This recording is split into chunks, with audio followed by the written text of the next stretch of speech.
بسم اللہ الرحمن الرحیم۔ حاضرین و سامعین کرام، آپ اور ہم حضور پاک علیہ السلام کی سیرت مبارکہ کے متعلق سماعت فرما رہے ہیں۔ اب یہاں سے سراپا رحمت و برکت کا ذکر فرمایا جا رہا ہے۔ حضرت ابو طالب بہت ہی خوبیوں کے ساتھ آپ کی خدمت کرنے لگے۔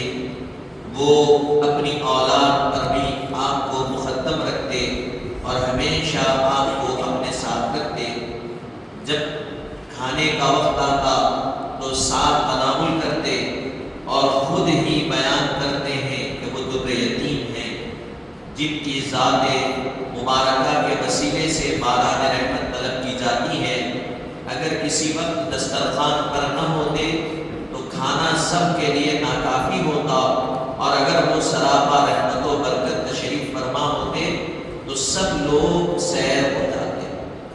حضرت ابو طالب، یہاں کیا بتلایا گیا؟ حضرت رسول پاک کا رسول پاک کے والد محترم کا وصال ہوا۔ حضور اپنی والدہ کے رحم مبارک میں 2 مہینے کے، والدہ کا وصال ہوا حضور 6 سال کے تھے، اور دادا کا وصال ہوا حضرت عبدالمطلب کا حضور پاک کی عمر مبارک تھی 8 سال۔ اب 8 سال کی عمر مبارک سے جو ہی دادا محترم کا وصال ہوا تو آپ کے چچا حضرت ابو طالب رضی اللہ عنہ نے آپ کی پرورش فرمائی کہ حضرت علی کے والد۔ حضرت ابو طالب کون ہیں؟ حضرت علی رضی اللہ عنہ کے والد ہیں۔ تو حضرت ابو طالب بہت ہی خوبی کے ساتھ آپ کی خدمت انجام دیتے اور رسول پاک کو اپنی اولاد پر حضرت ابو طالب مقدم رکھتے۔ اپنی اولاد پر حضرت رسول پاک کیا کرتے؟ اپنی اولاد پر حضور کو مقدم رکھتے۔ کوئی بھی ایسا چچا نہیں کرتا۔ دنیا کا دستور دیکھیے، دنیا میں ہر کوئی چچا، ہر بھائی کا ایک بھائی ہوتا ہے، ہر مرد کا، کیا وہ چچا اپنے بچے سے زیادہ بھائی کے بچے کو مقدم رکھے گا؟ نہیں رکھے گا، ظاہر سی بات ہے۔ تو حضرت ابو طالب کا یہ عمل مبارک بتا رہا ہے کہ وہ حضور سے کتنی محبت کرتے۔ پھر فرماتے ہمیشہ آپ کو اپنے ساتھ رکھتے تھے، کبھی آپ کو دور نہیں کرتے، اپنی اولاد پر مقدم رکھتے اور ہمیشہ حضور کو کیا کرتے؟ اپنے ساتھ رکھتے۔ جب کھانے کا وقت آتا تو آپ کے ساتھ ہی تناول فرماتے۔ کھانا کیا کرتے؟ آپ کے ساتھ ہی تناول فرماتے۔ اور خود حضرت ابو طالب بیان کرتے ہیں کہ حضور در یتیم ہے۔ حضور کیا ہے؟ در یتیم ہے، اور کہتے ہیں کہ جس کی ذات مبارکہ سے باران رحمت طلب کی جاتی ہے، اگر وہ کسی وقت دسترخوان پر نہ ہوتے تو کھانا سب کے لیے ناکافی ہو جاتا۔ حضرت ابو طالب فرماتے ہیں کہ حضور اگر کسی وقت دسترخوان پر کسی وجہ سے موجود نہیں ہوتے تو اس وقت جو دسترخوان بھیجتا، اس میں جو کھانا لگایا جاتا، کتنا زیادہ سے زیادہ کیوں نہ ہو، ناکافی ہو جاتا۔ اور جس وقت حضور موجود ہوتے، کھانا کم سے کم کیوں نہ ہو، وہ کافی ہو جاتا سب کے لیے، اور سب سکم شیر ہو کر اپنے پیٹ کو بھر کر خوب تناول فرماتے۔ یہ کیا تھا؟ تو یہ حضور پاک کی رحمت اور برکت، حضور کی موجودگی کی رحمت و برکت۔ جب کھانے کا وقت آتا تو حضرت ابو طالب اپنے گھر والوں سے کہتے کہ تم اس وقت تک رکے رہو جب تک میرا بیٹا نہ آ جائے۔ حضرت ابو طالب کیا کہتے؟ جب کھانے کا وقت آتا، دستر بچ جاتا، کھانا رہ جاتا، سب رہ جاتا، آپ فرماتے کہ ٹھہرو، اس وقت تک ٹھہرے رہو جب تک کہ میرا بیٹا یعنی محمد نہ آ جائے، اس وقت تک ٹھہرو، کوئی نہیں کھائے گا۔ جب دودھ ہوتا تو حضرت ابو طالب سب سے پہلے حضور پاک کو دودھ پیش کرتے، پھر اس کے بعد اپنے گھر والوں کو دیتے۔ آپ کے مبارک پیالے کے مختصر سے دودھ سے بھی سارے گھر والے سیر ہو جاتے۔ ایک مختصر سا چھوٹا سا پیالہ مٹی کا، اس میں دودھ ہے، تو حضرت ابو طالب کیا کرتے؟ وہ دودھ سب سے پہلے حضور کو دیتے، اور حضور اس دودھ کو نوش فرماتے۔ حضور کے نوش فرمانے کے بعد حضرت ابو طالب کو کیا کرتے؟ سارے گھر والوں میں دیتے، اور سب پیٹ بھر کے سیر ہو کر کھاتے، لیکن وہ دودھ مبارک اور لواح مبارک کی برکت تھی جو ظاہر ہوتی. پھر یہاں حضرت ابو طالب کے لیے خوشحالی.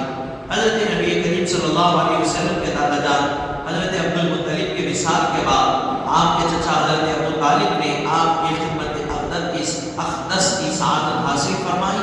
وہ اپنے بچوں سے بڑھ کر آپ سے محبت رکھتے اور آپ کا بے حد خیال رکھتے. آپ کو کسی بھی قسم کی تکلیف ہونے نہ دیتے.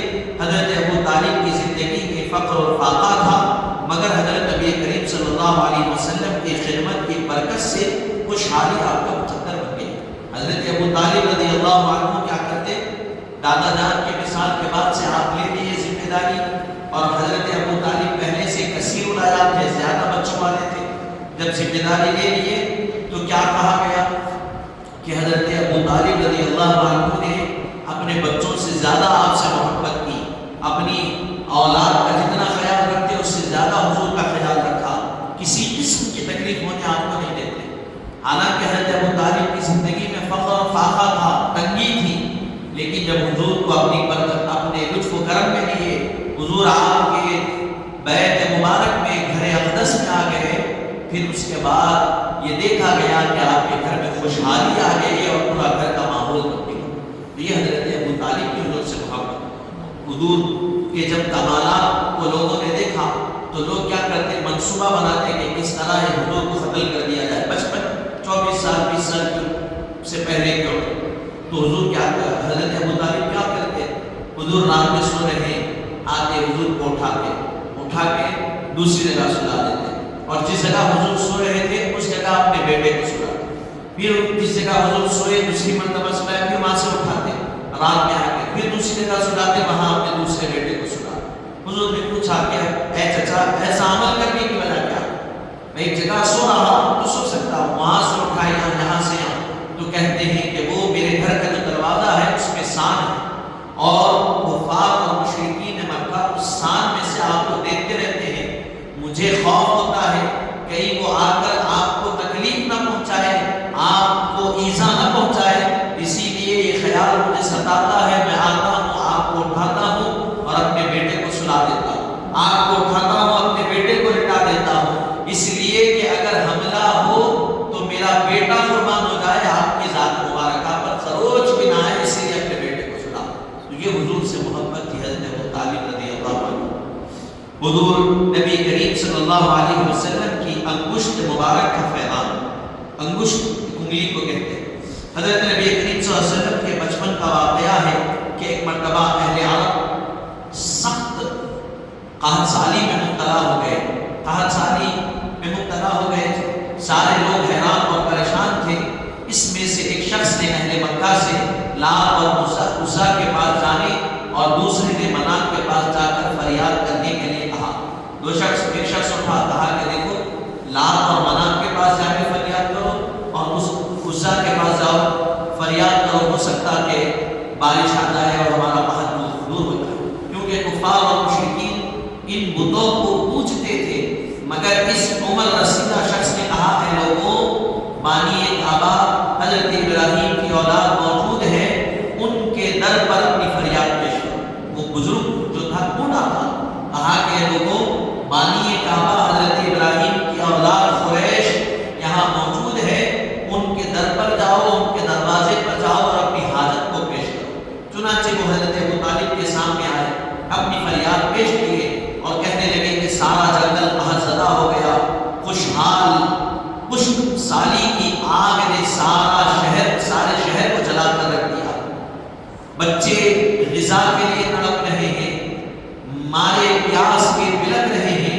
انسان تو انسان، جانور بھی پریشان ہے، نہ گھاس ہے نہ چارہ ہے، سب کے لیے ترس رہے ہیں. قریب ہے کہ سب کے سب دم توڑ دے، سب کے سب مر جائے. حضرت ابو طالب نے ان کی فریاد سنی تو رحمت للعالمین صلی اللہ علیہ وسلم کو ساتھ لے کر حرم کعبہ پہنچے اور آپ کو دیوار کعبہ سے ٹیک لگا کر بیٹھا دیا.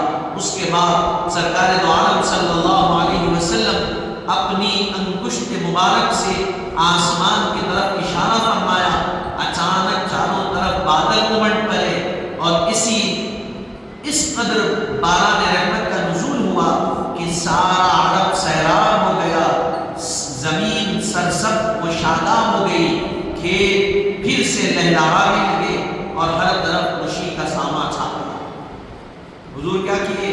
حضرت ابو طالب یہ نہیں کہیں کہ لات کے پاس جاؤ، منات کے پاس جاؤ، عزا کے پاس جاؤ، حبل کے پاس، حالانکہ ابو طالب متولی ہے کعبے کے، آپ کہتے ہیں آپ کا عقیدہ اگر ایسا ہوتا العیاذ باللہ کفر یا شرک کا، تو آپ کیا کرتے تھے؟ وہاں بیچتے تھے. لیکن آپ نے کیا کیا؟ کہا کہ جاؤ میں آ رہا. سارے مکے کے لوگ حضرت ابو طالب کے دروازے کو دیکھ رہے ہیں آنے کے لیے کہ کب آئیں گے کب آئیں گے. حضرت ابو طالب حضور کو گود میں لے کر نکلے. بچپنے کا کہ عمر ہے، حضور لائے، خانہ کعبہ کی دیوار سے لگا کر حضور کو بٹھا دیے اور دعا کیے کہ مولا معصوم چہرے والے کی برکت سے بارش نازل فرما. اور حضور کی انگشت مبارک اس وقت آسمان کی طرف اٹھی انگلی، اور جیسے آسمان کی طرف حضور نے انگلی اٹھائی بادل آ گیا، بادل امٹ پڑا، جو چھت پر بادل کا ایک ذرہ بھی نظر نہیں آ رہا تھا. حضور کا انگلی اٹھانا تھا کہ پورا سیاہ بادل چھا گیا اور ایسی موسلادھار بارش ہوئی کہ وہ جو جنگل عرب کے ویران پڑ چکے تھے، وہ جو جنگل کے جھاڑ سوکھ چکے تھے، ایسی بارش ہوئی، ایسی بارش ہوئی کہ سارے کے سارے سرسبز و شاداب ہو گئے، ہرے بھرے ہو گئے، خوشحال سما نظر آنے لگا اور ہر طرف سکون اور اطمینان کا ماحول نظر آنے لگا. اس کی طرف اشارہ کرتے ہوئے حضرت ابو طالب نے یہ شعر کہا، وَأَبْيَضَ يُسْتَسْقَى الْغَمَامُ بِوَجْهِهِ ثِمَارُ الْيَتَامَى عِصْمَةٌ لِلْأَرَامِلِ. بخاری شریف میں اس شعر کو ذکر کیا گیا. وہ حسین اور جمیل ہستی کہ جس کے رخ انور کے وسیلے سے بارش طلب کی جاتی ہے، جو یتیموں کی پناہ اور بیواؤں کا سہارا. تو یہ حضرت ابو طالب رضی اللہ عنہ نے یہ اشعار اس وقت پیش کیے.